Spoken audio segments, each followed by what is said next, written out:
ప్రియులారా, మనం ఈరోజు మరొక అంశాన్ని పరిశుద్ధ గ్రంథం నుండి పరిశీలిద్దాం. ప్రార్థన చేసుకుని మనం వాక్య భాగంలోనికి వెళ్దాం.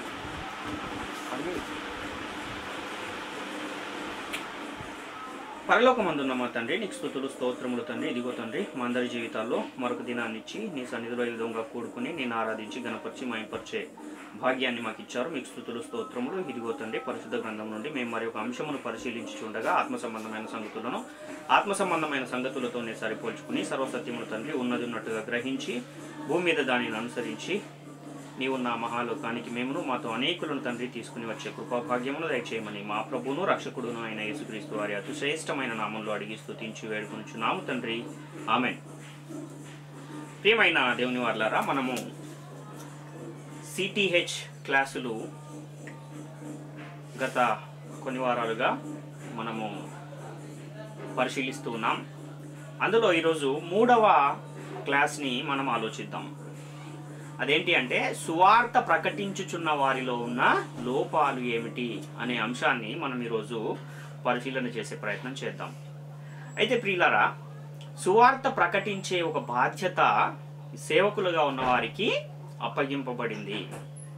అయితే యేసుక్రీస్తు వారు మీరు సర్వలోకమునకు వెళ్ళి సర్వ సృష్టికి సువార్తను ప్రకటించుడి అని శిష్యులతో ఆజ్ఞాపించిన ఒక సందర్భాన్ని కూడా మనము పరిశుద్ధ గ్రంథంలో చూస్తూ ఉన్నాం. అదే ఆజ్ఞను నేటి కాలంలో బోధకులుగా ఉన్న, సేవకులుగా ఉన్న, సువార్తికులుగా ఉన్న ప్రతి ఒక్కరికి కూడా అప్పగింపబడింది. ఒక సువార్తను ప్రకటిస్తూ సంఘాలను ఏర్పాటు చేస్తూ విశ్వాసుల ఆత్మీయ జీవితాలను కూడా దేవునిలో నిలబెట్టే ఈ పని చాలా ప్రాముఖ్యమైన పని. కాబట్టి అలాంటి సువార్త ప్రకటించుచున్న వారు తీసుకోవాల్సిన జాగ్రత్తలు ఏంటి అనే విషయాన్ని తెలుసుకోవాల్సిన అవసరం ఎంతైనా ఉంది. ఈరోజు సువార్త ప్రకటించుచున్న వారిలో ఉన్న లోపాలేంటి అనే విషయాన్ని గురించి మనం పరిశీలన చేయగలిగితే, ఇంతకీ సువార్త ప్రకటించే వారిలో ఏమైనా లోపాలు ఉన్నాయా? ఎవరు ఈ ప్రకటించే వారిని భిన్నమైన సువార్త వైపు నడిపిస్తూ ఉన్నారు, ఎందుకు భిన్నమైన సువార్త వైపు నడిపిస్తున్నారు అన్న ఈ విషయాలను కూడా మనము ఆలోచన చేయాల్సిన అవసరం ఉంది. ఈ విషయాలను మనం చాలా జాగ్రత్తగా కనుక తెలుసుకోగలిగితే మన బోధ విషయంలో మనం ఎలా ఉండాలి అని పరిశుద్ధ గ్రంథం తెలియజేస్తుంది. బోధ విషయంలో మనం తీసుకోవాల్సిన జాగ్రత్తలు ఏంటి అన్న అంశాలను కూడా మనము పరిశీలన చేసుకోవాలి. ఎంత జాగ్రత్త ఉన్నా సాతాను ఏం చేస్తున్నాడంటే, మనల్ని ఎన్నో రకాలుగా మోసం చేస్తూ, ప్రలోభాలకు గురి చేస్తూ, మనల్ని భిన్నమైన బోధ వైపు నడిపించే ప్రయత్నం చేస్తూ ఉంటాడు. ఎందుకని అపవాది మనల్ని భిన్నమైన సువార్త వైపుకు నడిపిస్తూ ఉన్నాడు? ఆ విధంగా నడిపిస్తే అపవాదికి సాతానుకు ఏంటి లాభము అని మనం ఆలోచన చేయగలిగితే, మత్తయి సువార్త 24వ అధ్యాయం 14వ వచనంలో ఒక వాక్యం అక్కడ ఉంది. మరియు ఈ రాజ్య సువార్త సకల జనులకు సాక్షార్థమై లోకమందు అంతటను ప్రకటింపబడును, అటు తర్వాత అంతము వచ్చును అంటున్నాడు. అంటే ఈ రాజ్య సువార్త లోకమందంతటా ప్రకటింపబడును అని, అటు తర్వాత అంతము వచ్చును అని పరిశుద్ధ గ్రంథము చాలా స్పష్టంగా తెలియజేస్తుంది. అంతం వస్తే ఏం జరుగుతుంది అని మనం ఆలోచిస్తే, అపవాది వాని దూతలందరూ కూడా అగ్నిగుండములో పడవేయబడతారు అని మనకు పరిశుద్ధ గ్రంథం తెలియజేస్తుంది. అంటే ఇక భూమి మీద వానికి ఉండే అవకాశమే ఉండదు. యుగ యుగాలు అగ్నిగుండంలో కాలే ఒక పరిస్థితి ఉంటుంది. కాబట్టి వాడు గుండానికి వెళ్లకుండా ఉండాలన్నా, అంతము రాకుండా ఉండాలన్నా ఏం జరగాలి అనంటే, సువార్త అయినా ప్రకటింపబడకుండా ఉండాలి, లేదా సువార్త ప్రకటింపబడిన అది సత్య సువార్త అయి ఉండకూడదు. ఒకవేళ ఇది జరిగితే అప్పుడు అపవాదికి ఇంకా ఏమవుతుంది, సమయం ఇంకా కూడా వాడికి దొరుకుతుంది. కాబట్టి దేవుడు అనేకులను బోధకులుగా, సువార్తికులుగా ఏర్పరచుకున్నాడు కనుక సువార్త ప్రకటన అయితే ఆగదు. కానీ మరి అలాంటి పరిస్థితుల్లో అపవాది దగ్గర ఉన్న ఇంకొక ఆప్షన్ ఏంటి అని మనం ఆలోచన చేయగలిగితే, సత్య సువార్తను కలిపి చెరపటం, లేక భిన్నమైన బోధను ప్రకటింపజేయటం. కనుక సాతాను సువార్త ప్రకటననైతే ఆపలేకపోయాడు, కానీ భిన్నమైన బోధను ప్రకటింపజేయడంలో అపవాది మాత్రం విజయం సాధించాడని మనం చెప్పుకోవాలి. ఎందుకంటే నేడు ప్రకటింపబడుతున్న బోధను కానీ సువార్తను కానీ మనం పరిశీలన చేస్తే అది ఆత్మ సంబంధమైన బోధగానే ఉందా అనంటే ఆత్మ సంబంధమైన బోధగా అది కనబడటము లేదు, వినబడటం కూడా లేదు. ఎందుకంటే ఇప్పుడు ఈ రాజ్య సువార్త సకల జనులకు సాక్షార్థం కావాలంటే ఎలా జరుగుతుంది అని మనం ఆలోచిస్తే దేవుడు ఏర్పరచుకున్న బోధకులు సువార్తను ప్రకటించడం వలన అది జరుగుతుంది. మరి అపవాది కలిపి చెరిపిన బోధ కూడా ప్రకటించబడాలంటే అదెలా ప్రకటించబడుతుంది అని కూడా మనం ఆలోచన చేస్తే దేవుడు ఏర్పరచుకున్న ఆ బోధకులనే అపవాది కూడా ప్రేరేపించి కలిపి చెరపబడిన బోధను వారి చేత ప్రకటింపజేస్తూ ఉన్నాడు. ఈ విధంగా ఏం జరుగుతుంది అంటే భిన్నమైన బోధ కూడా ఏమవుతుంది, ప్రకటింపబడుతూ ఉంది. అంటే ఈ భిన్నమైన బోధను ప్రకటించే వారిని కూడా ఎవరు నియమించుకుంటారు అంటే అపవాది నియమించుకుంటాడు. కొరింథీయులకు రాసిన 2వ పత్రిక 11వ అధ్యాయం 13 నుంచి 15 వచనాలను మనం పరిశీలిస్తే ఏలయనగా అటివారు క్రీస్తు యొక్క అపోస్తలుల వేషము ధరించుకొనిన వారై ఉండి దొంగ అపోస్తలులను మోసగాండ్రగు పనివారునై ఉన్నారు. ఇది ఆశ్చర్యము కాదు, సాతాను తానే వెలుగుదూత వేషము ధరించుకొనుచున్నాడు గనుక వాని పరిచారకులను నీతి పరిచారకుల వేషము ధరించుకొనుట గొప్ప సంగతి కాదు, వారి క్రియల చొప్పున వారికి కలుగును అని ఇక్కడ మనం చూస్తున్నాం. అంటే అపవాది చేత ఏర్పరచబడిన వారు ఎలా ఉంటారంటే క్రీస్తు అపోస్తలుల వేషము ధరించుకుని మోసగాండ్రైన పనివారుగా ఉంటారు అని పరిశుద్ధ గ్రంథం తెలియజేస్తుంది. అంటే అపవాది ఈ వాక్యాన్ని ఏం చేస్తున్నాడు, కలిపి చెరిపే పనిలో మనల్ని ఏమైనా వాడుకుంటున్నాడా అని మనం అనుదినము మన బోధను ఏం చేసుకుంటూ ఉండాలి, పరిశోధించుకుంటూ ఉండాలి. దేవుని వాక్యాన్ని కలిపి చెరిపి మన చేత ప్రకటింపజేస్తూ మనల్ని దేవునికి శత్రువులుగా ఏమైనా చేస్తున్నాడా అనే విషయాన్ని కూడా మనమే స్వపరిశీలన చేసుకున్న వారమై ఉండాలి. కాబట్టి చాలా జాగ్రత్తగా పరిశీలించి వాక్యాన్ని ప్రకటించవలసిన అవసరం ఉంది అనే విషయాన్ని కూడా మనం గమనించాలి ప్రియులారా. ఎందుకంటే క్రీస్తు విరోధి వస్తాడు అని అనేక సంవత్సరాలుగా ప్రకటించబడుతూ ఉంది. మొదటి యోహాను పత్రిక 2వ అధ్యాయం 18వ వచనాన్ని మనం చూస్తే చిన్నపిల్లలారా ఇది కడవరి గడియ, క్రీస్తు విరోధి వచ్చునని వింటిరి కదా, ఇప్పుడును అనేకులైన క్రీస్తు విరోధులు బయలుదేరి ఉన్నారు, ఇది కడవరి గడియ అని దీని చేత తెలుసుకొనుచున్నాము అంటున్నాడు. అంటే నేటికి కూడా క్రీస్తు విరోధి వస్తాడనే చాలా మంది ప్రకటిస్తున్నారు. ఈ దేశం నుండి వస్తాడు, ఆ దేశం నుంచి వస్తాడు, అక్కడి నుంచి వస్తాడు, ఇక్కడి నుంచి వస్తాడని కొంతమంది ప్రకటిస్తున్నారు. కానీ క్రీస్తు విరోధి ఎక్కడి నుంచి వస్తాడని పరిశుద్ధ గ్రంథం తెలియజేస్తుంది. అంటే మనలో నుండే వారు బయలుదేరుదురు, మనలో నుంచే వస్తారు. క్రీస్తు అపోస్తుల వల్లనే ఉంటారు, దేవుని బోధ చేసేవారుగానే కనబడుతూ ఉంటారు. కానీ ఆ వచ్చిన వారు ఏం చేస్తారంటే భిన్నమైన సువార్తను ప్రకటించేవారుగా మారిపోతారు. అపోస్తుల కార్యాలు 20వ అధ్యాయం 29-30 వచనాలు మనం చూస్తే నేను వెళ్ళిపోయిన తర్వాత క్రూరమైన తోడేళ్లు మీలో ప్రవేశించునని నాకు తెలియను, వారు మందను కనికరింపరు మరియు శిష్యులను తమ వెంట ఈడ్చుకుని పోవాలనని వంకర మాటలు పలుకు మనుషులు మీలోనే బయలుదేరుదురు అంటున్నారు. అంటే వీళ్ళు ఎక్కడి నుంచో రారు, మనలో నుండే బయలుదేరుతారు అని పౌలు గారు చాలా స్పష్టంగా ఇక్కడ తెలియజేస్తూ ఉన్న ఒక విషయాన్ని మనం గమనించాలి. అంటే ఈ భిన్నమైన బోధ చేసేవారు, భిన్నమైన సువార్తను ప్రకటించేవారు మీలో నుండే బయలుదేరుతారు అని పౌలు గారు చెబుతున్నారు. ఇలాంటి పరిస్థితులు ఉన్న కాలములో పరిశుద్ధులకు ఒక్కసారే బోధ అప్పగింపబడింది అని పరిశుద్ధ గ్రంథం తెలియజేస్తూ ఉన్న ఆ పరిస్థితుల్లోనే ఏం జరిగిందంటే భిన్నమైన సువార్త కూడా ప్రకటించబడుతూ వస్తూ ఉంది. నేటి కాలంలో చాలా మంది మా సంఘంలో ఇంకా దేవుడు మాకు బోధన అప్పగిస్తూ ఉన్నాడు, ఇంకా మా సంఘంలో ఏమున్నాయి, ప్రవచనాలు ఉన్నాయని ప్రకటించేవారు కూడా లేకపోలేదు. కానీ పరిశుద్ధ గ్రంథం ఏం చెప్తుందంటే పరిశుద్ధులకు ఒక్కసారే అప్పగింపబడిన బోధ, అంటే ఒకేసారి అప్పగించాడు తప్ప మాటి మాటికి అప్పగిస్తాడా అంటే మాటి మాటికి అప్పగించే పరిస్థితి లేదు. దేవుడు మీతో ఇలా చెప్పమన్నాడు, అలా చెప్పమన్నాడు అని సంఘాలలో ప్రవచనాలు చెప్పేవారు చాలా మంది నేటి కాలంలో వారు మనకు కనబడుతూ ఉన్నారు. మా సంఘంలో కృపావరాలు ఉన్నాయి, భాషలు ఉన్నాయి, ప్రవచించేవారు ఉన్నారు, భాషలకు అర్థం చెప్పేవారు ఉన్నారు, దర్శనాలు చూసేవారు ఉన్నారు, కలలు కనేవారు ఉన్నారు అని కూడా చాలా మందిని మనం ఈరోజు చూస్తూ ఉన్నాం. అసలు మొదటి శతాబ్ద కాలములో దేవుడు సంఘానికి కృపావరాలను ఎందుకు అనుగ్రహించాడన్న విషయంలో స్పష్టత లేకపోతే, అది అర్థం కాకపోతే ఈ విధంగా అనేకులు చెప్పి ప్రజలను లేదా విశ్వాసులను మోసపరిచే అవకాశము ఉంది.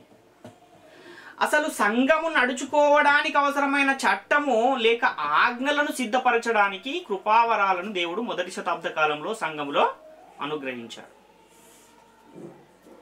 ఎందుకని సంఘం అనుసరించడానికి ఆ కృపావరాలు ఇచ్చాడు? అప్పటికి చట్టం లేదా అంటే, యేసుక్రీస్తు భూమి మీదకి వచ్చి ఏం చేశాడు? శిలువలో ధర్మశాస్త్రాన్ని కొట్టివేశాడు. అంటే అప్పటికీ చట్టముగా ఉన్న ధర్మశాస్త్రాన్ని శిలువలో కొట్టివేశాడు. కాబట్టి దేవుని రాజ్యములోను క్రీస్తు సంఘములోనూ ప్రవేశిస్తున్న వారందరూ కూడా, క్రైస్తవులుగా ఉన్న వారందరూ కూడా అనుసరించడానికి చట్టము లేదు గనుక ఆ చట్టాన్ని మరలా సిద్ధపరచడానికే దేవుడు ఏమిచ్చాడు అనంటే ఈ కృపావరాలను అనుగ్రహించాడు అన్న విషయాన్ని మనం ఇక్కడ గమనించాలి. కాబట్టి ఈ చట్టము సిద్ధపరిచి స్థిరపరచడానికే దేవుడు సంఘంలో కృపావరాలను అనుగ్రహించాడు తప్ప అవి ఎప్పటికీ ఉండిపోవడానికి కాదు. మరి ఇప్పుడు మన దగ్గర ఏముంది అనంటే స్థిరమైన ప్రవచన వాక్యం ఉంది. పరిశుద్ధులకు ఒక్కసారే అప్పగించబడిన బోధ అనేది ఉంది. పరిశుద్ధులకు ఒక్కసారే అప్పగింపబడిన ఆ బోధనే అపవాది ఏం చేస్తున్నాడంటే కలిపి చెరిపే ప్రయత్నంలో మొదటి శతాబ్ద కాలం నుంచి కూడా ఉన్నాడు అన్న విషయాన్ని మనం ఇక్కడ గమనించాలి. యూదాపత్రిక 1వ అధ్యాయం 3వ వచనాన్ని చూస్తే, ప్రియులారా మనకందరికీ కలిగేడు రక్షణను గూర్చి మీకు రాయవలనని విశేష ఆసక్తి గలవాడనై ప్రయత్నపడుచుండగా పరిశుద్ధులకు ఒక్కసారే అప్పగింపబడిన బోధ నిమిత్తము మీరు పోరాడవలెనని మిమ్మును వేడుకొనుచు మీకు వ్రాయవలసి వచ్చెను అంటున్నాడు. పరిశుద్ధులకు ఎన్నిసార్లు అప్పగింపబడింది బోధ అంటే ఒక్కసారే అప్పగింపబడిన బోధ అని పరిశుద్ధ గ్రంథం తెలియజేస్తుంది. అందుకే పౌలు గారు వేయబడినది తప్ప మరొక పునాది ఎవడునూ వేయనేరడు, ఆ పునాది క్రీస్తు అని కూడా చెబుతున్న ఒక సందర్భాన్ని మనం చూస్తాం. అపోస్తలులు వేసిన పునాది ఏదైతే ఉందో, వాక్యం ఏదైతే సిద్ధపరచబడి ఉందో దానిని బట్టే నడుచుకోవాలి తప్ప దానిలో ఏది కలపటానికి ప్రయత్నం చేయొద్దు, అలానే అందులో నుండి ఏది కూడా తీసివేయడానికి కూడా ప్రయత్నము చేయొద్దు.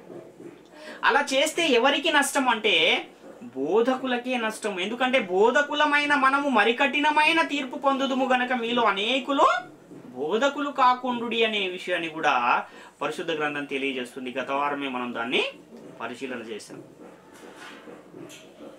కాబట్టి పౌలు గారు తిమోతిని హెచ్చరిస్తూ ఉన్న ఒక విషయాన్ని కూడా మనం చూస్తే,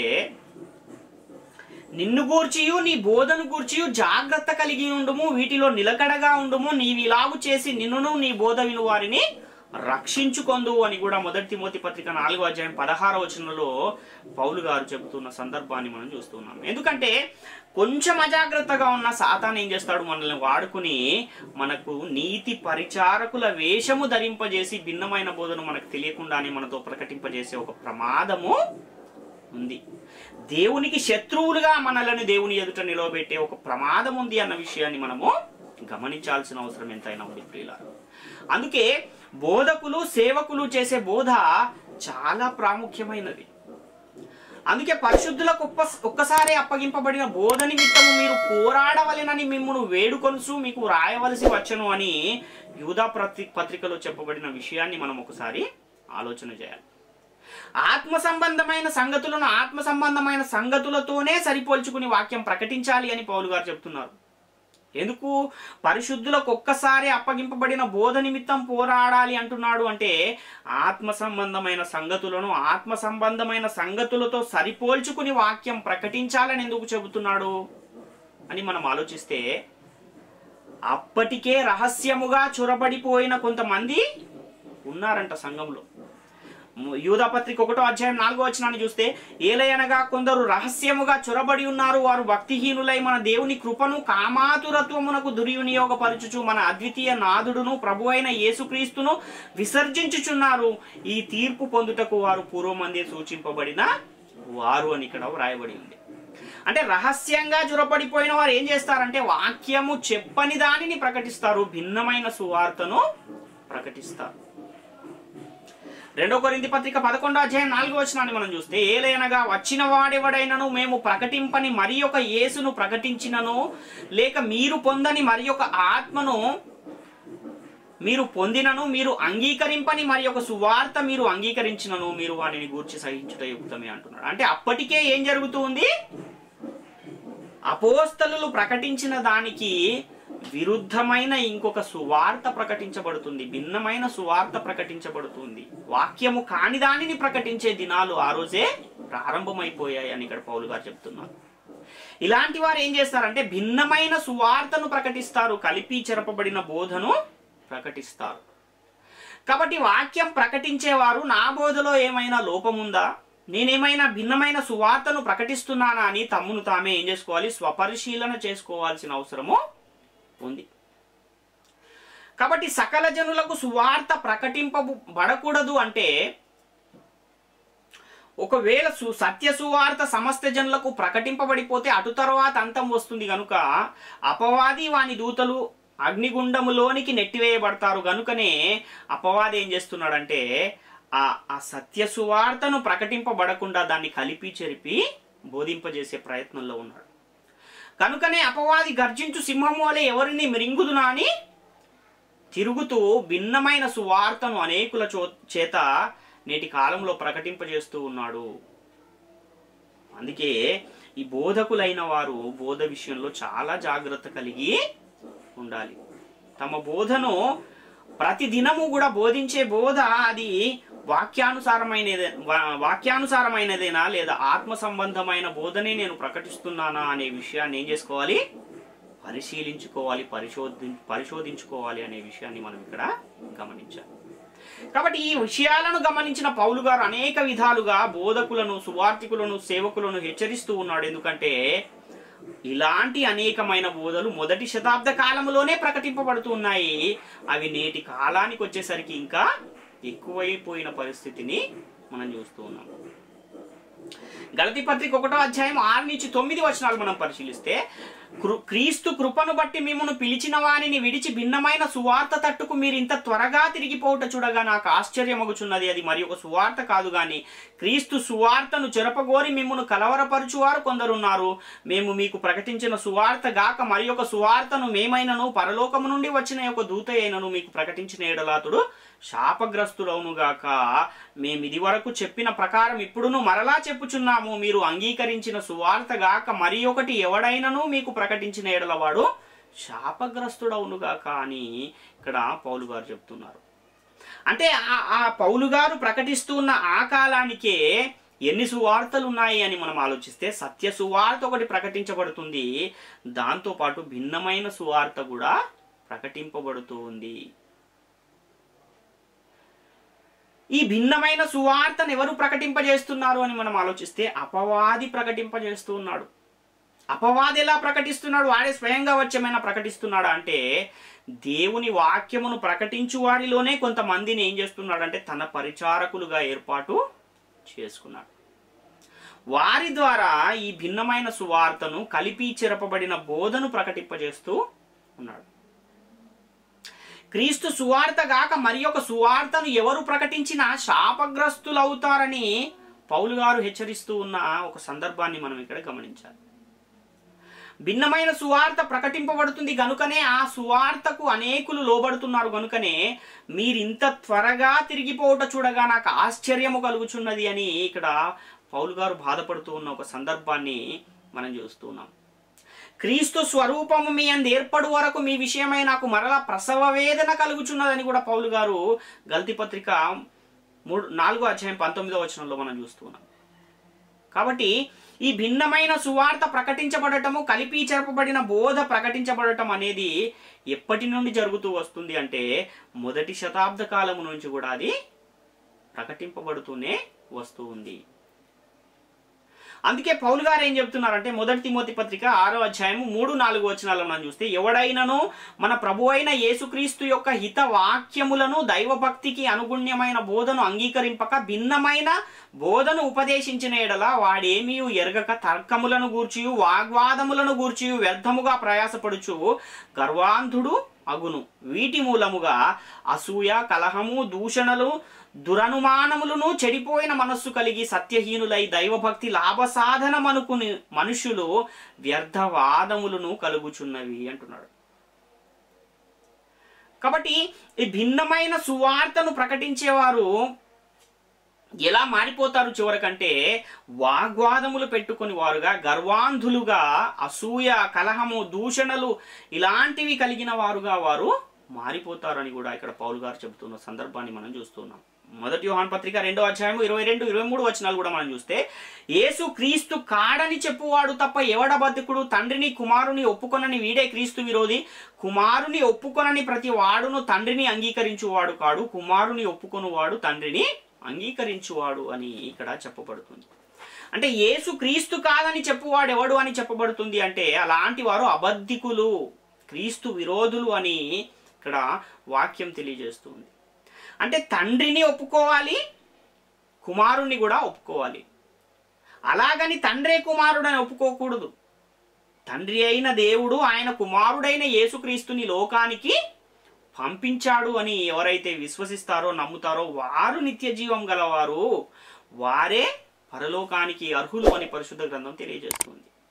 అపోస్తలుడైన పౌలు బాప్తిస్మం పొందిన వెంటనే ఆయన ప్రకటించే బోధను కనుక మనం ఒకసారి గమనిస్తే, అపోస్తలుల కార్యాలు 9వ అధ్యాయం 22వ వచనంలో, అయితే సౌలు మరి ఎక్కువగా బలపడి ఈయనే క్రీస్తుని రుజువు పరుచుచు దమస్కులో కాపురమున్న యూదులను కలవరపరిచెను అంటున్నాడు. అంటే ఏ యేసునైతే మీరు సిలువ వేశారో ఆ యేసే క్రీస్తు అని ఆయన ప్రకటిస్తూ ఉన్నాడు. పరలోకమందున్న తండ్రి అయిన దేవుడే శరీరాన్ని ధరించుకుని లోకానికి వచ్చాడని చాలా మంది బోధిస్తూ ఉన్నారు. కానీ తండ్రి అయిన దేవుడు తన కుమారుడైన యేసుక్రీస్తుని లోకానికి పంపించాడు అని పరిశుద్ధ గ్రంథం చాలా స్పష్టంగా తెలియజేస్తూ ఉంది. 2వ యోహాను పత్రిక, యోహాను రాసిన 2వ పత్రిక 1వ అధ్యాయం 7, 8 వచనాలు కూడా మనం చూస్తే, యేసుక్రీస్తు శరీరధారి అయి వచ్చనని ఒప్పుకొనని వంచకులు అనేకులు లోకములో బయలుదేరి ఉన్నారు. అట్టివాడే వంచకుడును క్రీస్తు విరోధియును అయి ఉన్నాడు. మేము మీ మధ్యను నెరవేర్చిన కార్యములను చెడగొట్టుకొనక మీరు పూర్ణ ఫలము పొందినట్లు జాగ్రత్తగా చూచుకొనుడి అంటున్నాడు. అంటే యేసుక్రీస్తు శరీరధారి అయి వచ్చాడని ఒప్పుకోవాలి, కానీ తండ్రే శరీరధారి అయి వచ్చాడని ఒప్పుకొనకూడదు. ఒకవేళ తండ్రే శరీరాన్ని ధరించుకుని వచ్చాడని ఎవరైతే ఒప్పుకుంటారో వాళ్ళు వంచకులు, క్రీస్తు విరోధులు అవుతారు అని పరిశుద్ధ గ్రంథం తెలియజేస్తుంది. అంటే యేసుక్రీస్తు శరీరాన్ని ధరించుకుని లోకానికి వచ్చాడంటే, ఈ లోకానికి రాకముందే పరలోకములో ఆయన యేసుక్రీస్తుగా ఉన్నాడు అని ఇక్కడ చాలా స్పష్టంగా మనకు అర్థమవుతుంది. కానీ ఈ విషయాలన్నీ ఇన్నిసార్లు ప్రకటింపబడుతూ ఉన్నా కూడా, అవన్నీ కూడా ప్రకటింపబడుతూ స్థిరపరచబడుతూ ఉన్నా కూడా ఇంకా భిన్నమైన బోధలు అనేకము ప్రకటించబడుతూనే ఉన్నాయి. నేటి కాలానికి అవి ఎక్కువైపోయిన పరిస్థితిని మనం చూస్తున్నాం.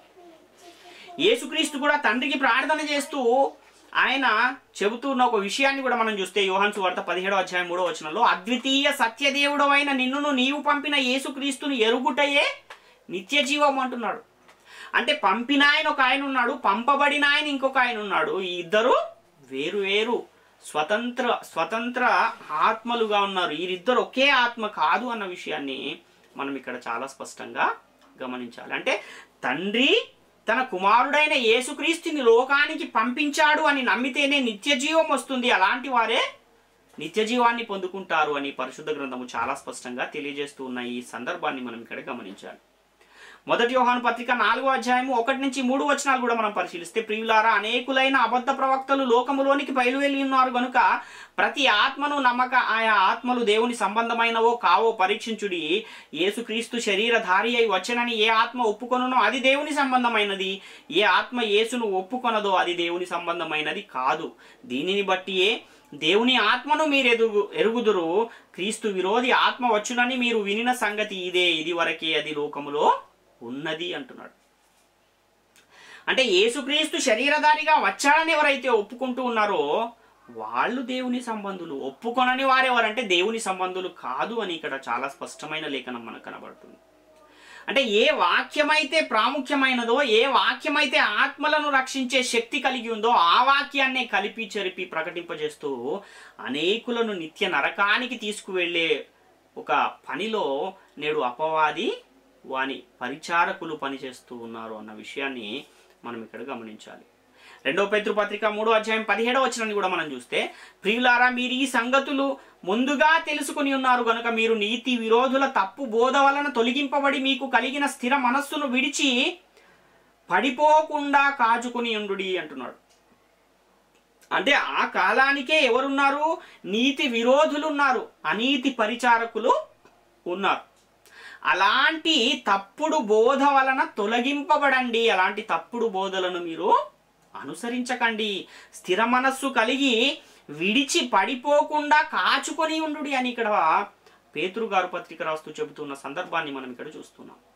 అంటే ఈ నీతి విరోధులు ఏం చేస్తారు, ఏం ప్రకటిస్తారు అంటే జ్ఞానమని అబద్ధముగా చెప్పబడిన విపరీత వాదములను వారు ప్రకటిస్తారు. 1 తిమోతి పత్రిక 6:20-21 వచనాలు చూస్తే, ఓ తిమోతి నీకు అప్పగింపబడిన దానిని కాపాడి అపవిత్రమైన ఒట్టి మాటలకును జ్ఞానమని అబద్ధముగా చెప్పబడిన విపరీత వాదములకును దూరముగా ఉండుము. ఆ విషయంలో ప్రవీణులమని కొందరు అనుకుని విశ్వాస విషయము తప్పిపోయిరి. కృప మీకు తోడైయుండునుగాక అంటున్నాడు. అంటే విపరీత వాదములను ఏం చేయొద్దు, ప్రకటించవద్దు, వాటికి దూరంగా ఉండాలి. ఇవన్నీ ఆ కాలంలోనే జరిగిన సంగతులను పౌలు గారు అనుభవపూర్వకంగా వాటిని చూసిన వారుగా, అనుభవించిన వారుగా వీటన్నింటినీ మనకు తెలియజేస్తూ ఉన్న ఒక సందర్భాన్ని మనం చూస్తున్నాం. నేటి కాలంలో ఇలాంటివి చాలానే ప్రకటింపబడుతూ ఉన్నాయి. అపవాది చేత నీతి పరిచారకులుగా ఏర్పరచబడిన వారు భిన్నమైన బోధలను, సువార్త కాని దానిని ప్రకటింపజేస్తూ ఉన్నారు. అనేకులను నాశనానికి తీసుకువెళుతున్న పరిస్థితిని చూస్తున్నాం. కాబట్టి ఇలా ప్రకటించే వారికి తాము సాతాను చేత కలిపి చెరపబడిన బోధను బోధిస్తున్నామన్న సంగతి తెలిసి బోధిస్తున్నారా అంటే వారికి తెలియకుండానే బోధిస్తున్నారు. అంటే వాళ్ళు చెప్పేదే సత్యమని భావిస్తూ మేము కూడా సత్య సువార్తనే ప్రకటిస్తున్నాం అనుకునే భ్రమలో వారు బోధిస్తూ ఉన్న ఒక సందర్భాన్ని మనము గమనించాలి. మరి ఎప్పుడు వారికి సంగతులు అర్థమవుతాయంటే ఆత్మ సంబంధమైన సంగతులను ఆత్మ సంబంధమైన సంగతులతో సరిపోల్చుకుంటేనే తప్ప ఇవి అర్థమయ్యే అవకాశము లేదు. భిన్నమైన సువార్త, సత్య సువార్త అనేది ఎప్పుడు అర్థమవుతుంది అనంటే ఆత్మ సంబంధమైన సంగతులను ఆత్మ సంబంధమైన సంగతులతో సరిపోల్చుకుంటే తప్ప అర్థమయ్యే అవకాశము లేదు. కాబట్టి పౌలు గారు వాక్యం ప్రకటించే ఆ రోజుల్లోనే ఈ భిన్నమైన సువార్తను ప్రకటించేవారు చాలా మంది క్రైస్తవ సమాజంలో ఉన్నారు. వారి బోధ పట్ల చాలా జాగ్రత్త కలిగి ఉండాలి. ఆ బోధను మనం అనుసరించకూడదు అని ఇక్కడ చాలా స్పష్టమైన హెచ్చరికలు మనకు జారీ చేయబడుతూ ఉన్నాయి.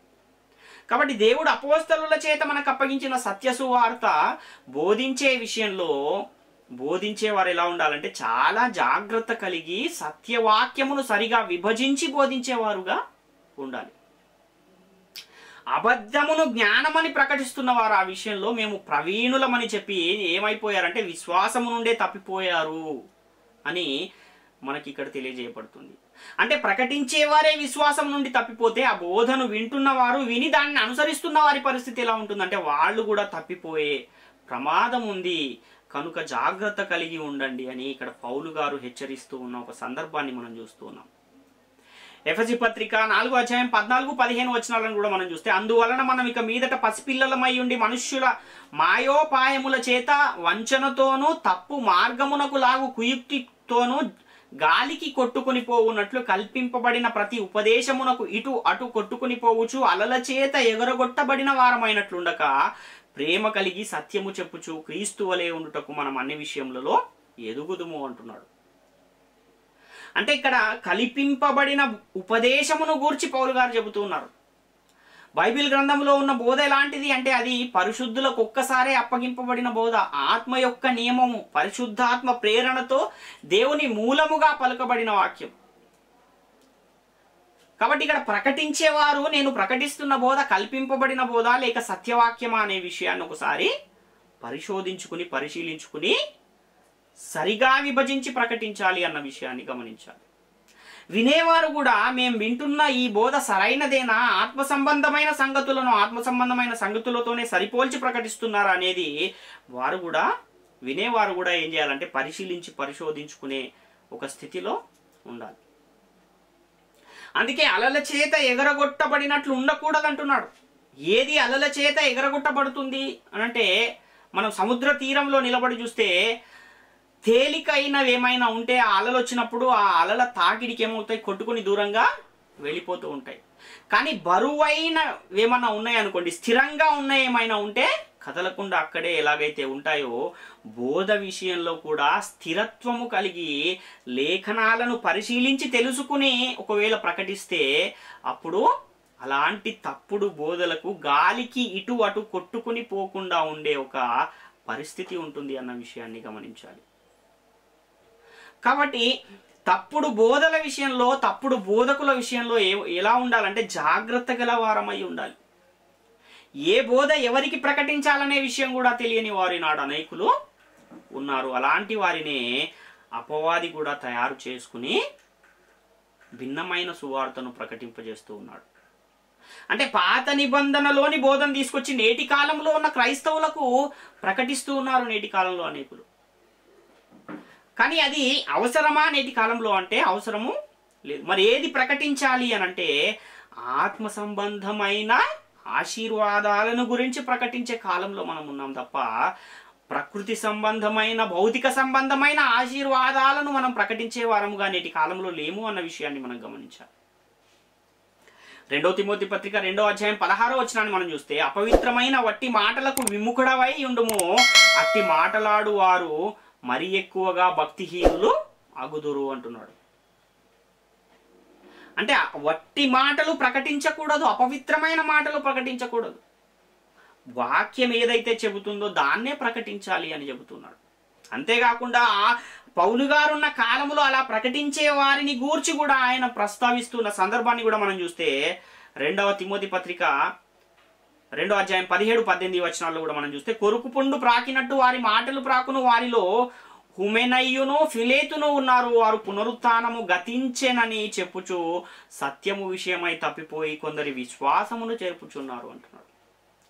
హుమెనయ్యు ఫిలేతు అను వారు సత్య విషయంలో తప్పిపోవటమే కాకుండా పునరుత్థానము లేదని చెబుతూ అనేకుల విశ్వాసాన్ని ఏం చేస్తున్నారు, పాడు చేస్తూ ఉన్నారు అని ఇక్కడ పౌలు గారు చెబుతున్నారు. నేటి కాలంలో కూడా అలాంటి వారు లేరా అంటే, వాక్యము కాని దానిని, సువార్త కాని దానిని, నిత్య జీవం ఇవ్వని దానిని ప్రకటించేవారు అనేకులు నేటి కాలంలో ఉన్నారు. ఎక్కడి నుంచి వస్తారు ఇలాంటి వాళ్ళందరూ అని కూడా మనం చూస్తే 2వ పేతురు పత్రిక 2వ అధ్యాయం 1వ వచనం మనం పరిశీలిస్తే, మరియు అబద్ధ ప్రవక్తలు ప్రజలలో ఉండిరి, అటువలనే మీలోను అబద్ధ బోధకులుందురు, వీరు తమ్మును కొనిన ప్రభువును కూడా విసర్జించుతూ తమకు తామే శీఘ్రముగా నాశనము కలగజేసుకొనుచు నాశనకరమగు భిన్నాభిప్రాయములను రహస్యముగా బోధించుదురు అంటున్నాడు. అంటే అబద్ధ బోధకులుందురు అని పేతురు గారు ఎప్పుడు చెబుతున్నారు? 1వ శతాబ్దంలో జరిగిన సంగతులు అని చెబుతున్నారు. అదేవిధంగా ఎక్కడి నుంచి వస్తారు ఈ అబద్ధ బోధకులు అంటే, మీలోనూ అబద్ధ బోధకులు ఉందరు అంటున్నారు. అంటే మనలో నుండే వాళ్ళు వస్తారు తప్ప ఎక్కడి నుంచో రారు అన్న విషయాన్ని మనం గమనించాలి. తీతు పత్రిక 1వ అధ్యాయం 10-11 వచనాలు మనం చూస్తే, అనేకులు విశేషముగా సున్నతి సంబంధులను, అవిధేయులను, వదరుబోతులను, మోసపుచ్చువారునై ఉన్నారు, వారి నోళ్లు మూయింపవలెను, అట్టి వారు ఉపదేశింపకూడని వాటిని దుర్లాభము కొరకు ఉపదేశించుచు కుటుంబములనే పాడు చేయుచున్నారు అంటున్నాడు. అంటే లాభాపేక్షతో ప్రకటించేవారు ఎక్కువైపోయారు అని ఆ కాలంలోనే పౌలు గారు చెబుతున్నారు. నేటి కాలంలో అలాంటి వారు ఇంకా ఎక్కువైపోయిన పరిస్థితిని మనం చూస్తున్నాం. దుర్లాభము కొరకు కుటుంబములను పాడు చేయుచున్నారని చెబుతూ ఉన్నాడు. ఆనాడైనా ఈనాడైనా అలా దుర్లాభము కొరకు ఉపదేశింపకూడని వాటిని అనగా సత్యవాక్యమును కాని దానిని ప్రకటిస్తే అలాంటి వారిని అపవాది తాను ఏర్పరుచుకున్న పరిచారకులు అని పరిశుద్ధ గ్రంథం తెలియజేస్తుంది. కానీ ఆత్మల సంపాదన కొరకు ఎవరైతే ఉపదేశిస్తూ ఉన్నారో అలాంటి వారు దేవుని సంబంధులు, వారు దేవుని వాక్యమును సరిగా విభజించి బోధించువారు అన్న విషయాన్ని మనం ఇక్కడ గమనించాలి. 2వ పేతురు పత్రిక 2వ అధ్యాయం 18వ వచనాన్ని కూడా మనం చూస్తే, వీరు వ్యర్థమైన డంబపు మాటలు పలుకుచు తామే శరీర సంబంధమైన దురాశలు గలవారై తప్పు మార్గమందు నడుచు వారిలో నుండి అప్పుడే తప్పించుకొనిన వారిని పూకిరి చేష్టల చేత మరులు కొల్పుచున్నారు అంటున్నాడు. అంటే శరీర సంబంధమైన దురాశలు గలవారు పోకిరి చేష్టల చేత అప్పుడే, అంటే రక్షణ పొందిన కొత్తలో ఉన్నవారు, అంటే అప్పుడే రక్షణ పొందిన వారు వారిని ఏం చేస్తున్నారు? పాడు చేస్తూ ఉన్నారు. అంటే ప్రకటించే అయ్యగారే అలా చేస్తే మేము కూడా చేయొచ్చునేమో అనుకునే పరిస్థితులు ఆనాటి కాలంలోనే ఉన్నాయి. కాబట్టి ఇలాంటివి బోధకులలో ఉండకూడదు అని పరిశుద్ధ గ్రంథం తెలియజేస్తూ ఉంది. ఇప్పటి వరకు మనం చూసిన ఈ సంగతులన్నీ కూడా బోధకులలో ఉన్న లోపాలు అనే విషయాన్ని మనం గమనించాలి. ఈ లోపాలను ఏం చేసుకోవాలి? ఒకవేళ ఉంటే సరి చేసుకోవాల్సిన అవసరం ఉంది. బోధకులైన వారు వాటికి దూరముగా ఉండాలని పరిశుద్ధ గ్రంథం చాలా స్పష్టంగా తెలియజేస్తూ ఉంది. 2 పేతురు పత్రిక 2వ అధ్యాయం 19వ వచనంలో తామే భ్రష్టత్వమునకు దాసులయ్యుండి అట్టి వారికి స్వాతంత్రం ఇత్తుమని చెప్పుదురు, ఒకడు దేని వలన జయింపబడునో దానికే దాసుడగును గదా అంటున్నాడు. కాబట్టి పాపము చేత జయించబడితే పాపానికే దాసులయ్యే అవకాశం ఉంది. ఈ లోకాశలకు ఒకవేళ ఈ లోకములో ఉన్న ఈ దురాశలకు ఒకవేళ దాసుడైపోతే వాటి చేతనే జయింపబడిన వాడుగా ఉంటాడు అన్న విషయాన్ని గమనించాలి. కాబట్టి బోధ చేసేవారు ఎలా ఉండాలి అనంటే వీటన్నింటినీ కూడా విసర్జించిన వారుగా ఉండాలి. 2 తిమోతి పత్రిక 3వ అధ్యాయము 10-11 వచనాలు మనం పరిశీలిస్తే, అయితే నీవు నా బోధను, నా ప్రవర్తనను, నా ఉద్దేశమును, నా విశ్వాసమును, నా దీర్ఘశాంతమును, నా ప్రేమను, నా ఓర్పును అంతియొకయ, ఈకొనియా, లుస్త్రా అను పట్టణములలో నాకు కలిగినట్టి హింసలను ఉపద్రవములను తెలుసుకొనిన వాడవై నన్ను వెంబడించితివి. అట్టి హింసలను సహించితివి గాని వాటన్నిటిలో నుండి ప్రభువు నన్ను తప్పించెను అని పౌలు గారు చెప్తున్నారు. అంటే తిమోతి పౌలును ఏం చూసి వెంబడించాడంటే బోధను, ప్రవర్తనను, ఉద్దేశమును, విశ్వాసమును, దీర్ఘశాంతమును, ప్రేమను, ఓర్పును చూసి ఆయన వెంబడించిన ఒక సందర్భాన్ని మనం చూస్తున్నాం. ఇవన్నీ ఏంటి అంటే బోధకులు కలిగి ఉండవలసిన లక్షణాలు, స్వభావము, గుణలక్షణాలు. ఇలాంటి స్వభావాన్ని బోధకులు కలిగి ఉండాలి.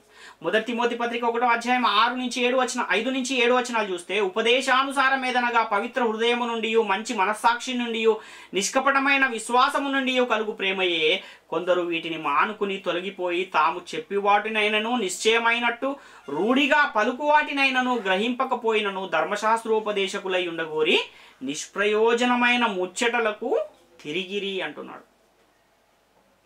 అంటే బోధకులైన వారు ఎలా ఉండాలి? పవిత్ర హృదయము గలవారై, మంచి మనస్సాక్షి గలవారై, నిష్కపటమైన విశ్వాసము గలవారై, ప్రేమ గలవారై ఉండాలి. ఒకవేళ వీటిని గనక మానుకుంటే అందులో నుండి తొలగిపోయి నిష్ప్రయోజనమైన ముచ్చటలకు తిరిగిన వారుగా మారిపోయే ప్రమాదం ఉంది అని ఇక్కడ చెబుతూ ఉన్నాడు.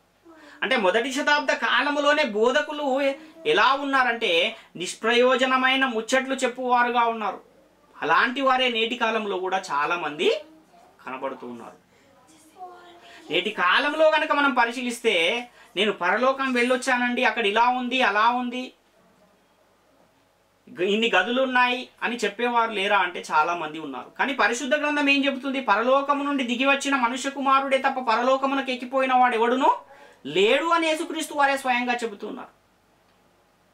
నేను మరలా వచ్చి మిమ్మల్ని తీసుకుని వెళ్తానని యేసుక్రీస్తు చెబుతుంటే మేమేమో వెళ్ళొచ్చాము అని అనేకులు నేటి కాలంలో ప్రకటిస్తూ ఉన్నారు. మరి వీరు చెప్పేది రైటా లేక పరిశుద్ధ గ్రంథములో వ్రాయబడింది రైటా అని మనం ఆలోచిస్తే పరిశుద్ధ గ్రంథములో వ్రాయబడిందే కరెక్ట్, అదే సరైనది. మరి ఇవన్నీ ఏంటి అని మనం ఆలోచిస్తే ఇవి కల్పనా కథలు,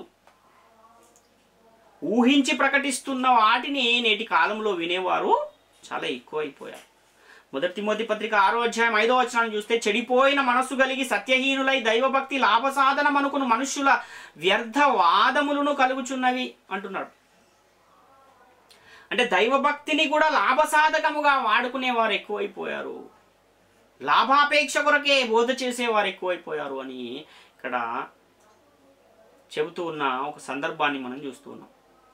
2 పేతురు పత్రిక 2వ అధ్యాయం 15-16 వచనాలు కూడా చూస్తే, తిన్నని మార్గమును విడిచి బయోరు కుమారుడైన బిలాము పోయిన మార్గమును బట్టి త్రోవ తప్పిపోయిరి. ఆ బిలాము దుర్నీతి వలన కలుగు బహుమానమును ప్రేమించెను. అయితే తాను చేసిన అతిక్రమము నిమిత్తము అతడు గద్దింపబడెను. ఎట్లనగా నోరు లేని గార్ధబము మానవ స్వరముతో మాట్లాడి ఆ ప్రవక్త యొక్క వెర్రితనమును అడ్డగించెను అంటున్నాడు. అంటే ఆ కాలములో కూడా ప్రవక్తగా ఉండవలసిన బిలాము వెర్రితనముగా ప్రవర్తించాడు అని ఇక్కడ చెప్పబడుతుంది. నేటి కాలంలో కూడా స్వలాభము కొరకు వెర్రితనముగా ప్రవర్తించే బోధకులు లేరా అంటే అనేకులు ఉన్నారు. ఎందుకని అలా మారిపోయారంటే సుఖానుభవము కొరకు, ఒకనాటి సుఖానుభవము కొరకు వాక్యాన్ని కలిపి చెరిపే పరిస్థితి ఉందా అంటే ఉండకూడదు. కానీ అలాంటి పరిస్థితులే కనబడుతూ ఉన్నాయి. 2 పేతురు పత్రిక 2వ అధ్యాయం 13వ వచనాన్ని చూస్తే, ఒకనాటి సుఖానుభవము సంతోషమని ఎంచుకొందురు, వారు కళంకములను నిందాస్పదములను అయి తమ ప్రేమ విందులలో మీతో కూడా అన్నపానములు పుచ్చుకొనుచు తమ భోగములయందు సుఖించుదురు.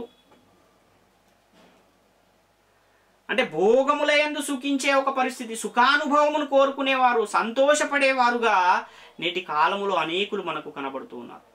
2వ కొరింథీ పత్రిక 4వ అధ్యాయం 1-2 వచనాలు కూడా మనం చూస్తే, కాబట్టి ఈ పరిచర్య పొందినందున కరుణింపబడిన వారమై అధైర్యపడము, అయితే కుయుక్తిగా నడుచుకొనకయు దేవుని వాక్యమును వంచనగా బోధింపకయు సత్యమును ప్రత్యక్షపరుచుట వలన ప్రతి మనుషుని మనస్సాక్షి ఎదుట మమ్మును మేమే దేవుని సముఖమందు మెప్పించుకొనుచు అవమానకరమైన రహస్య కార్యములను విసర్జించి ఉన్నాము అంటున్నాడు. అంటే సత్య సంబంధులు, దేవుని బోధను ప్రకటించువారు, దేవునికి భయపడువారు ఎలా ఉంటారు అని అంటే ఏ విధంగానైతే పౌలు గారు చెబుతూ ఉన్నారో, మంచి మనస్సాక్షి గలవారై దేవుని ఎదుట దేవుని సముఖమందు మెప్పించుకొని వారుగా ఉంటారు. కుయుక్తిగా నడుచుకొనకుండా ఉండే ఒక పరిస్థితి ఉంది. కాబట్టి నేటి కాలంలో ఎలాంటి బోధను బోధించాలని పరిశుద్ధ గ్రంథం తెలియజేస్తుంది అంటే, హితబోధకు అనుకూలమైన సంగతులను బోధించుము అంటున్నాడు తీతు పత్రిక 2వ అధ్యాయం 1వ వచనంలో. అదేవిధంగా వీటిని గూర్చి బోధించుచు హెచ్చరించుచు సంపూర్ణ అధికారముతోనూ దుర్బోధను ఖండించుచు ఉండుము, నిన్నెవనిని తృణీకరింపకుము అంటున్నాడు తీతు పత్రిక 2వ అధ్యాయం 15వ వచనంలో. కాబట్టి సంపూర్ణ అధికారముతో దుర్బోధను ఖండించుచూ ఉండాలి. అలాంటి పరిస్థితుల్లో బోధకులు ఉండాలి అన్న విషయాన్ని గమనించాలి. తీతు పత్రిక 1వ అధ్యాయం 13-14 వచనాలు కూడా మనం చూస్తే, ఈ సాక్ష్యము నిజమే, ఈ హేతువు చేత వారు యూదుల కల్పనా కథలను సత్యము నుండి తొలగిపోవునట్టి మనుష్యుల కట్టడలను లక్ష్య పెట్టక విశ్వాస విషయమున స్వస్థులగు నిమిత్తము వారిని కఠినముగా గద్దింపుము అంటున్నాడు. కానీ కఠినముగా గద్దిస్తే నేటి కాలంలో అలాంటి పరిస్థితి ఉందా అంటే లేదు. సత్యము నుండి తొలగిపోయే మనుష్యులను కఠినముగా గద్దింపుము అంటున్నాడు. అలా గద్దిస్తే అలాంటి వారు ఈ వారం వస్తే మళ్ళీ వచ్చే వారము రారు. కాబట్టి ఎలాంటి పరిస్థితులు ఉన్నాయనంటే, అసత్యాన్ని ప్రకటించే వారే నేటి కాలంలో ఎక్కువగా కనబడుతూ ఉన్న పరిస్థితిని మనం చూస్తున్నాం. 1 కొరింథీ 2వ అధ్యాయం 5వ వచనాన్ని కూడా మనం చూస్తే, నేను మాటలాడినను సువార్త ప్రకటించినను జ్ఞానయుక్తమైన తీయని మాటలను వినియోగింపక పరిశుద్ధాత్మయు దేవుని శక్తియు కనపరుచు దుష్టాంతములనే వినియోగించి తిని అంటున్నాడు. అంటే వాక్యాన్ని ప్రకటించాలంటే ఉన్నది ఉన్నట్టుగా ప్రకటించాలి. జ్ఞానయుక్తమైన తీయని మాటలను వినియోగించకుండానే ప్రకటించవచ్చు.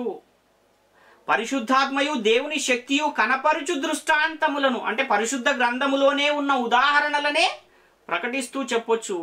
కానీ నేటి కాలంలో ఎలా ఉంది పరిస్థితి అంటే, కల్పనా కథలనే ఎక్కువగా ప్రకటించే ఒక పరిస్థితిని మనం చూస్తున్నాం. దేవుని వాక్యమును కలిపి చెరిపే అనేకులు ఉన్నారు. కానీ మేమలా లేము అని పౌలు గారు ఇక్కడ చెబుతూ ఉన్న సందర్భాన్ని మనం చూస్తున్నాం. అంటే ఒక పౌలు వలె, ఒక పేతురు వలె బోధకులు తమ్మును తాము ఏం చేసుకోవాలి, మార్చుకోవాలి. 2వ కొరింథీ పత్రిక 2వ అధ్యాయం 17వ వచనంలో, కావున ఇట్టి సంగతులకు చాలిన వాడేవుడు, మేము దేవుని వాక్యమును కలిపి చెరిపేడు అనేకుల వలె ఉండక నిష్కాపట్యము గలవారమును దేవుని వలన నియమింపబడిన వారమును అయి ఉండి క్రీస్తునందు దేవుని ఎదుట బోధించుచున్నాము అంటున్నాడు. అంటే బోధకులు బోధించే బోధ ఎక్కడ బోధిస్తున్నారంటే క్రీస్తునందు దేవుని ఎదుట బోధిస్తున్నారు. మరి దేవుని ఎదుట మనం బోధిస్తున్నప్పుడు ఎంత జాగ్రత్త గల వారమై ఉండాలి అన్న విషయాన్ని కూడా గమనించి గ్రహించి బోధ చేసే వారముగా మనము ఉండాలి. ఆనాడు పౌలు గాని నేడు వాక్యం ప్రకటిస్తున్న వారు గాని క్రీస్తునందు దేవుని ఎదుటనే ప్రకటిస్తున్నారు అన్న స్పృహ కలిగి ఎప్పుడైతే దేవుని వాక్యాన్ని బోధించగలుగుతామో అప్పుడు మనం సత్యవాక్యాన్ని ప్రకటించే వారముగా ఉంటాం. అంటే దేవుని వాక్యాన్ని కలిపి చెరిపేడు అనేకుల వలె ఉండకాని పౌలు గారు చెబుతున్నారు. అంటే ఆ కాలంలో భిన్నమైన సువార్తను ప్రకటించేవారు, కలిపి చెరిపే బోధను ప్రకటించేవారు కూడా అనేకులు ఉన్నారు అనే విషయం మనకి ఇక్కడ చాలా స్పష్టంగా అర్థమవుతుంది. ఆనాడు ఆ కాలంలో ఉన్నారు, నేటి కాలంలో కూడా అనేకులు ఉన్నారు. 2 తిమోతి పత్రిక 3వ అధ్యాయం 14-15 వచనాలు చూస్తే, క్రీస్తు యేసునందు ఉంచవలసిన విశ్వాసము ద్వారా రక్షణార్థమైన జ్ఞానము నీకు కలిగించుటకు శక్తిగల పరిశుద్ధ లేఖనములను బాల్యము నుండి నీవెరుగుదువు గనుక నీవిలాగు నేర్చుకుని రూఢి అని తెలుసుకున్నవి ఎవరి వలన నేర్చుకుంటివో ఆ సంగతి తెలుసుకుని వాటి యందు నిలకడగా ఉండుము అంటున్నాడు. బోధకుడు అనేవాడు ఎలా ఉండాలి అని అంటే, రూఢి అని తెలుసుకున్నవి ఎవరి యొద్ద అయితే నేర్చుకున్నాడో ఆ నేర్చుకున్న వాటి యందు రూఢి అని తెలుసుకుని వాటిలో నిలకడగా ఉండాలి. 1 కొరింథీ పత్రిక 2వ అధ్యాయం 13వ వచనాన్ని కూడా మనం చూస్తే, మనుష్య జ్ఞానము నేర్పు మాటలతో గాక ఆత్మ సంబంధమైన సంగతులతో సరిచూచుచు ఆత్మ నేర్పు మాటలతో వీటిని గూర్చి మేము బోధించుచున్నాము అంటున్నాడు. అంటే మొదటి శతాబ్ద కాలములో వాక్యాన్ని ఎవరైతే ప్రకటిస్తూ ఉన్నారో, దేవుని ఆత్మను పొందినవారు, కృపావరాలను పొందినవారు, క్రీస్తు అపోస్తలులు ఎవరైతే ఉన్నారో వారందరూ కూడా ఆత్మ సంబంధమైన సంగతులతో సరిపోల్చుకుని వాక్యాన్ని ప్రకటించిన వారుగా మనకు కనబడుతున్నారు. మరి ఇవన్నీ చూస్తూ ఉంటే అబద్ధ బోధకులు ఈ కాలంలో ఉన్నారు, నేడు కూడా ఆ కాలంలో కూడా ఉన్నారు, నేటి కాలంలో కూడా ఉన్నారు. అదేవిధంగా సత్యాన్ని ప్రకటించే వారు కూడా ఆ రోజు ఉన్నారు, ఈ రోజు కూడా ఉన్నారు. కాబట్టి వీటన్నింటినీ పౌలు గారు, పేతురు గారు, అపోస్తలులు వీళ్ళందరూ కూడా సంఘానికి తెలియజేయాలని, సంఘాన్ని హెచ్చరించాలని ఆనాడే వ్రాసి మన నిమిత్తము పరిశుద్ధ గ్రంథములో వ్రాయించి పెట్టారు. కాబట్టి బోధకులుగా ఉన్నవారు ఎందుకు బోధకులుగా ఉండాలి అంటే, సత్యవాక్యాన్ని ప్రకటించి కొందరినైనా అగ్నిలో నుండి లాగి రక్షించాలనే ఒక మంచి ఆలోచన కలిగి బోధకులుగా నేటి కాలంలో బోధించేవారుగా ఉండాలి. అంతము రావాలన్నా, అపవాది వాని దూతలు అగ్నిగుండంలో పడవేయబడాలన్నా సత్య సువార్త సకల జనులకు సాక్షార్థము కావాలి. కానీ ఆ సత్య సువార్త ప్రకటించడంలో మనం ఏమైనా దేవుని పనికి మనమేమైనా ఆటంకంగా అడ్డుగా ఉన్నామా అని బోధ చేసే ప్రతి బోధకుడు కూడా తమను తాము స్వపరిశీలన చేసుకుని వారై ఉండాలి. సత్యవాక్యాన్ని ప్రకటించే వారముగా మనం ఉండాలి అన్న విషయాన్ని మనం ఇక్కడ చాలా స్పష్టంగా గమనించే వారమై ఉన్నాం ప్రియులారా. కాబట్టి పౌలు తన సువార్త పనిలో అనుభవ సాక్ష్యాలను చెబుతూ ఆనాడు బోధకులుగా ఉన్న అనేకులలో ఉన్న లోపాలను చూసి నేటి కాలంలో కూడా బోధకులుగా ఉన్నవారు ఒకవేళ అలాంటి లోపాలు మీలో గనక ఉంటే సరిచేసుకోవడానికి ఇవన్నింటినీ కూడా వ్రాసి మన వరకు తీసుకుని వచ్చాడు. కాబట్టి ఒక చక్కని అవకాశాన్ని దేవుడు మనందరికీ దయచేశాడు అని గమనించి, ఒకవేళ ఇలాంటి లోపాలు ఎవరిలోనైనా ఉంటే తమను తాము సరిచేసుకోవాలని మిమ్మును వేడుకొనుచున్నాం. కాబట్టి పౌలు గారు బోధకులు ఎలా ఉండాలని అయితే చెబుతున్నాడో అలానే ఉండి దేవుని యొక్క సువార్తను ప్రకటించాలి, సత్యవాక్యమును సరిగా విభజించి బోధించాలి అనే ఒక ఆశ కలిగి, ఆత్మలను రక్షించే భారము కలిగి వాక్యాన్ని ప్రకటించేవారుగా బోధకులు ఉండాలి అన్న విషయాన్ని ప్రతి ఒక్కరు కూడా గమనించాలి. కాబట్టి ప్రియులారా, ప్రాముఖ్యమైన ఈ విషయాలన్నీ కూడా ప్రతి ఒక్కరు గమనించి గ్రహించి దేవుని కృపకు పాత్రులుగా ఉండాలని మిమ్మల్ని వేడుకొనుచు ఈ నా మాటలు ముగిస్తున్నాను. అందరికీ వందనాలు.